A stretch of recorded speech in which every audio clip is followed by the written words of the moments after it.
More than 6,000 miles away, Farley Rutherford wakes from a light slumber. It's dark and silent. His first thought is of the men and women who depend on him.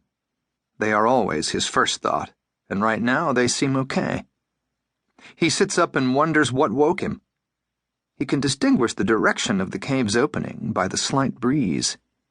If it were morning, there would be a hint of light in this cave prison. He hears a faint clinking behind him, like a distant chain being lowered to the ground.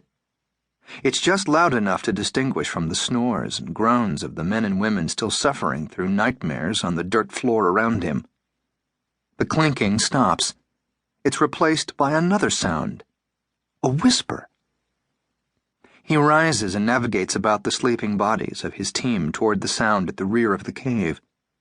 As he passes them, he feels the decaying remnants of hope within each person's heart. Sensibility, compassion, empathy, logic, the prerequisites for civilization decomposing from the body of civility. His foot nudges someone. He steps gently over. It is Farley's responsibility to comfort the others, to balance their fear and anger on a fulcrum of purpose, even as that purpose recedes. It is this role that forces him to retain his sanity. The whispering starts again. Now he can make out words. "Farley! Get Farley!" They're spoken in the well-worn English of someone with roots in the Middle East. The voice adds, "Can anyone hear me?" The accent is common here on the Horn of Africa, though spoken English is not. Farley pushes back hope for another few seconds. The whispering is replaced by more of that clinking sound. Farley stands in the largest of the caves that form this prison.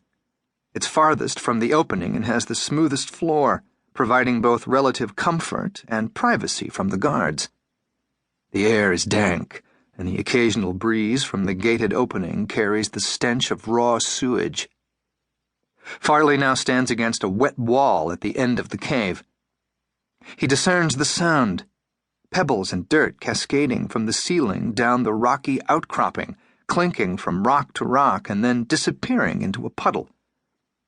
"Damn it, Farley! Are you there?"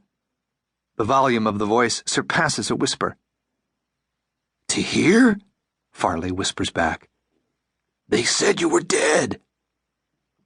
He hears a sigh resonate from the same hole in the ceiling from which the dirt and pebbles fall. "I've been reported dead many times, and to the best of my knowledge, the reports have so far been false." The whisper relaxes into the familiar clipped cadence. "What delays your escape?" "A steel gate, for one thing," Farley whispers. Then with more intensity, he adds, "Can you access my lab?" "What?" Tahir sounds angry. "Your lab? Now?" "If you can get some data acquisition equipment down here, we can record—" Tahir interrupts in a voice well above a whisper. "Here's the only data you need. Catch!" In the infinite dark of this dungeon, the lit display of a cell phone looks like a bolt of lightning as it falls into the cave, jolting from one rock to the next. Farley catches it with both hands a foot above the puddle. The display shows a bonfire with people dancing. "Hurry!" Tahir whispers, as though he can see Farley from above. "We have no way to recharge it." Farley presses the play icon. It's not a bonfire, and the people are not dancing. It's chaos. People scream as they try to flee the fire, but panic drives them in every direction. A woman carrying a child struggles into a wall of flames. A voice grows audible above the cacophony. The voice sets Farley's heart racing. It's Gloria. Gloria, whose voice always quickens Farley's pulse. He concentrates on the voice, trying to decipher words.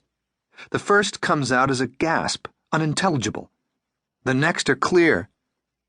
"Chopper! Stop!" The display pans over a scene of destruction, exploding sparks, flames, and smoke, and then settles on the image of a man, Farley's closest friend, Chopper.